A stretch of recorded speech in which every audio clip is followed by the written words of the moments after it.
Hi everybody, hope you all are doing great and welcome to English Community YouTube channel and आज मेरे साथ है My name is Alex. Alex, hi Alex. Hi, how are you doing bro? Yeah, I'm doing great. Thanks for asking. What about you?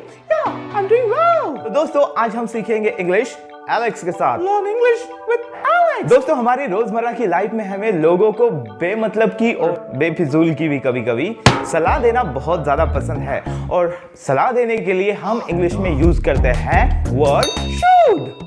Yes exactly. और आज should इस word को लेकर हम सीखेंगे कुछ ऐसे हिंदी सेंटेंसेस जिन्हें हम जानेंगे कि उसे इंग्लिश में क्या कहते हैं. तो आइए सीखते हैं. Let's get started. उसे बैठना चाहिए. He should sit. He should sit. में जीतना चाहिए. You should win. You should win. मुझे जाना चाहिए. I should go. I should go. मुझे पढ़ना चाहिए. I should read. I should read. हमें देखना चाहिए. We should see. We should see. तुम्हें खाना चाहिए. You should eat. You should eat. तुम्हें खेलना चाहिए. You should play. You should play. तुम्हें कमाना चाहिए. You should earn. You should earn.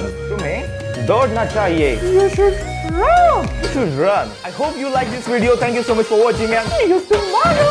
Bye bye.